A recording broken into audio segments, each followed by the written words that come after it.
हरे कृष्णा। आप सभी को ओणम की हार्दिक शुभकामनाएं। ओणम हर वर्ष भाद्रपद मास के त्रयोदशी तिथि पर पड़ता है और ओणम का त्योहार पूरे 10 दिनों तक चलता है। चलिए अब बात करते हैं ओणम के इतिहास के बारे में। हुआ यूं था कि दैत्यराज महाराज बलि, जो कि असुरों के राजा थे, उनकी प्रजा बहुत ही सुख और चैन से रहती थी। अपने गुरु शुक्राचार्य और ब्राह्मणों की प्रसन्नता उनकी अतुलित असाधारण शक्ति का रहस्य था। जब उन्होंने स्वर्ग लोक पर आक्रमण किया, तब इंद्र सहित सारे देवता भगवान विष्णु के पास गए और उनके सामने अपनी विवशता को व्यक्त करने लगे। भगवान विष्णु ने तब वामन देव के रूप में अवतार लिया और वे बलि महाराज के राज्य में जा पहुंचे। उस समय बलि महाराज एक बहुत ही विशाल यज्ञ करवा रहे थे और उन्होंने अनेकों ब्राह्मणों को आमंत्रित किया था। वामन देव के आगमन पर बलि महाराज के गुरु शुक्राचार्य ने उन्हें आगाह करते हुए कहा, अरे विरोचन नंदन, बौने के रूप में आया ये ब्राह्मण वास्तव में भगवान विष्णु है, जो तेरा सब कुछ लूटने आया है। लेकिन बलि महाराज ने कहा, यदि ये वाकई में भगवान श्री विष्णु हैं, जो एक ब्राह्मण का रूप लेकर यहाँ मुझसे कुछ मांगने आए हैं, तो मैं स्वेच्छा से उन्हें अपना सर्वस्व अर्पण करना चाहूंगा। बलि महाराज के आग्रह पर वामन रूप में खड़े भगवान विष्णु ने 3 पग भूमि की मांग की, जिसे सुनते ही बलि महाराज आश्चर्यचकित रह गए। केवल 3 पग भूमि? प्रभु, आप कृपया करके मुझसे कोई लोक मांगिए, कुछ ऐश्वर्य मांगिए, केवल 3 पग भूमि क्यों? शुक्राचार्य फिर बोले, अरे मूर्ख, तू नहीं जानता तूने इस ब्राह्मण को 3 पग भूमि देकर कितनी बड़ी भूल की है। ये बौना अपने केवल 2 पग में इस समस्त भूमि और आकाश को नाप लेगा, तब तीसरे पग के लिए तेरे पास देने को क्या बचेगा?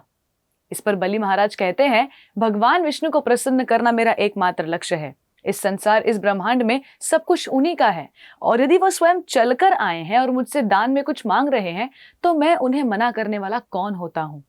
क्रोधित होकर शुक्राचार्य बोले, तू मेरा शिष्य है, मेरा कहना नहीं मानेगा तो मैं तुझे श्राप दे दूंगा। इस श्राप की परवाह न करते हुए बलि महाराज ने वामन देव से पुनः पूछा, केवल 3 पग भूमि?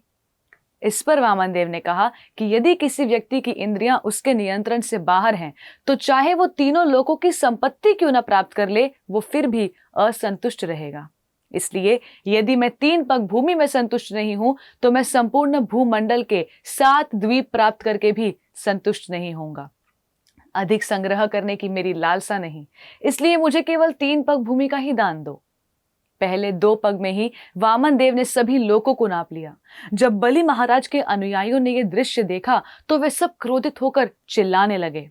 वामन देव ने बलि महाराज से कहा कि हे असुरराज, तुमने मुझे 3 पग भूमि देने का वचन दिया था, अब बताओ मैं अपना तीसरा पग कहाँ रखूं? तब बलि महाराज ने अपना मस्तक आगे कर दिया।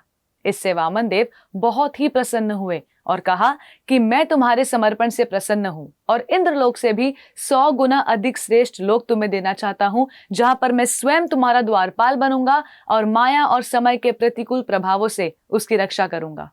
यद्यपि बलि महाराज एक राक्षस राजा थे, किंतु वे अपनी प्रजा से स्नेह रखते थे, इसलिए भगवान ने उन्हें वर्ष में 1 बार पृथ्वी पर आने का वरदान दिया।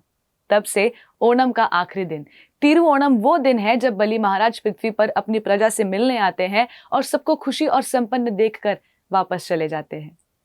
आइए आज के इस अति मंगलमय दिन पर बलि महाराज के सात्विक स्वभाव और समर्पण का स्मरण करते हुए वामन देव से कृपा की याचना करें। धन्यवाद। हरे कृष्णा। ऐसे ही और भक्तिमय कार्यक्रमों के लिए देखिए हरे कृष्णा टेलीविजन, और इसे प्राप्त करने के लिए आप अपने केबल अथवा DTH ऑपरेटर से संपर्क करें तथा और अधिक जानकारी के लिए आज ही डायल करें 7666 839 839।